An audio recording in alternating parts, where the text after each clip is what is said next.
unlike our Callus versicolor setup, our green tree python setup has failed, kind of, in a roundabout way. Basically, the plants just didn't do very well. The plants are a vital part to this ecosystem for the sole purpose. They withhold the humidity and the moisture for a longer period of time, releasing it slowly, creating an absolutely perfect humidity cycle for him throughout the day. But as you can tell, the plants from when we first made this aren't doing too well. We've actually added this plant in there fairly recently. This one is just a bit bent, and it's solely because, and it's the same reason why all of the plants in this enclosure have failed. He is a big-bodied animal, and he comes over, he leans over, and just starts breaking them. Check out that one at the back. You can see where he's gone underneath the actual ridge just there and just flattened everything down. There was another big weeping dew in that one just there. That one's been destroyed. Down here, this was a full big weeping dew plant. Weeping dew is this one down here. It was full in there, big and bushy. It went all over the back. It was beautiful until he went in there and just sort of, just moving, destroyed all the stuff. So we've got to sort it out. We've got to sort it out. Down here, we actually just left every plant that fell down, we left in the substrate down the bottom, hoping it would just root in the bottom and work. And it did. It rooted in really, really well. We even had a plant in there that didn't do very well. We had a bromeliad all the way down there. That just got pushed off from that one just there and fell down. Well, recently, we've been dying to redo this. We've got loads of extra plants. We've got a big pothos plant in there. We've got a big monstera just there. The monsteras actually do really well in some bioactive enclosures. That's bioactive enclosures where the animal doesn't actually eat the plant matter, solely because the plant matter, if eaten, can be quite bad. He won't eat a monstera plant. So that monstera plant's going in there. That big massive pothos plant just there, that's out of Mooshu's old enclosure. That's going to go in that little sort of area just there, and we're going to sort of trail it all up, and it's going to be big and blooming. It's going to be right underneath the LED plant grow lights, the new Dawn LED plant grow lights. It's going to be beautiful. And now, because he has shed really, really well, as you can tell by the mess that he's made everywhere, we've got to get him out of there and put him into this tub just here. Then go back into the enclosure, clear out all the shed and start planting. Which in its own right, the shed itself just seems to get absolutely everywhere. Now he does shed off perfectly in one piece, but then with his moving around, it just sort of breaks off. He's got so many different branches to actually maneuver himself around in this enclosure that he just sort of breaks off as and when he goes. Oh, we've got a big piece around there. It just keeps, look, see? Oh, look, more. There's loads in here. So once we get all this out, we start removing some of the actual dead leaves. We've took out all the soil and, oh God, there's always little bits left around. We took out all the sort of top layer of soil there because it had a bit of feces on it. We take out the big bromeliad at the back there. And this one, I think we're actually going to leave it here because it's rooted in really nicely. I'm just going to hope over time it perks itself back up again. There's only one way to sort of find out. So we're going to leave that in there just to see for itself. We're going to now mix up some of our own substrate mix with 50% of the BioLife by ProRep. This is the ProRep BioLife Forest substrate. I'm just going to mix it all in together, break it all up, and then we're going to start planting it back into that top pot just up the top there. We're actually going to try and experiment. We've got this turtle shell plant that we've been growing for about a year actually. It's really doing quite well underneath these lights. So we're going to drop that in the back, and now I can't see him breaking it. But if he does break it, then it's easy because it just re-roots itself back in again. So that's really good. We're going to try that. With the substrate being a bit dry, we're just going to rehydrate it as well. Give quite a bit of water in there just to make it a bit more pliable when we do actually start planting the enclosures. Because we've got that one plant up in the top to actually plant. Then we've got the pothos to plant. And then we've got that big monstera to plant as well. Granted, the monstera probably won't take too much up. But this is great to rejuvenate the food source for the cleanup crew that's currently in there as well. Which is something else we've got to do in here. Actually, idea time, right. I was watching a video by John's Reptile Room, and he's done a similar thing to this, where he's built a full background and everything inside a big Reptibreeze enclosure. He had a similar problem where some of the plants were actually dying off. Granted, mine aren't dying off, they're just getting destroyed, but he added drainage into the bottom of all the planters that he built in there, and that's sort of solved his problem slightly. I haven't added drainage holes into the bottom of any of mine, so I'm going to crack on and do that now. We'll get down here first, and we're just going to go straight up with a big bit, straight into the hole, and I did all that without actually breaking anything. I'm proper worried that I was going to actually break the background that was in there. Right, so we've got some of this substrate just dropped in that top pot just up there. We've moistened it down, so we're going to make a bit of a hole all the way up there. Start getting this in.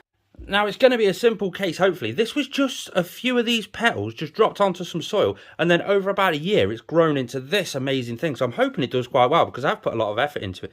It's hopefully a case of just squeeze the pot out, and there shouldn't be too much soil in there. Look at that nice, healthy root system. It's a bit dry because I haven't watered it today. Let's get that in the enclosure.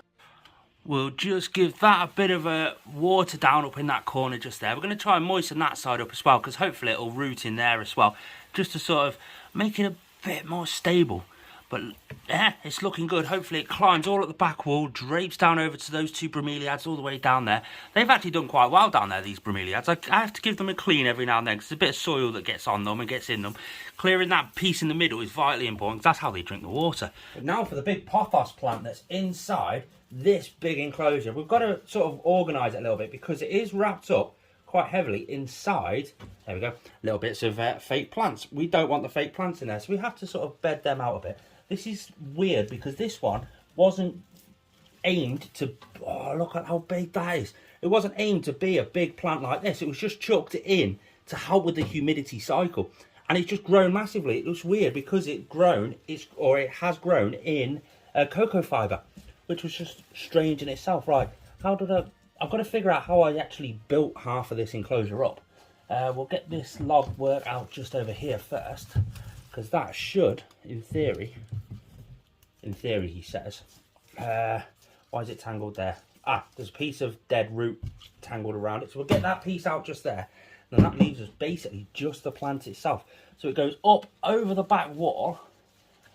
Oh, and it's adhered itself to the back wall, so I have to gently peel this off. I love how these roots are virtually any surface. Right, so we've got to be careful, because I want to keep the length on this as well. So I think there's going to be, well, there is a really healthy root system, but I don't know how healthy.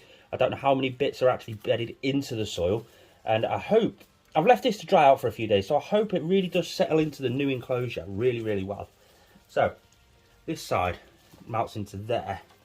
This side comes over here, so it will be buried. Oh, that's a big ball of pothos just there. So I'll pull that round there. That buried into the soil just there. Oh God, this is going to take a while, because it's buried in a number of different places. Joy of leaving it to dry out, I can just shake it, and then the root systems actually come off really, really well. I think we're down to the last of the root system now. Give it a shake. It's all just a big ball like that. I've got to be careful, because there we go. Oh no, a bit more, bit more. Ah, it's rooted around that piece of wood there. There we go. A big ball of roots. It's amazing to think this big ball of roots sustains this huge plant. We're going to get some of the soil out of this so that it roots in and not nicer to the actual area that we're going to be rooting it into.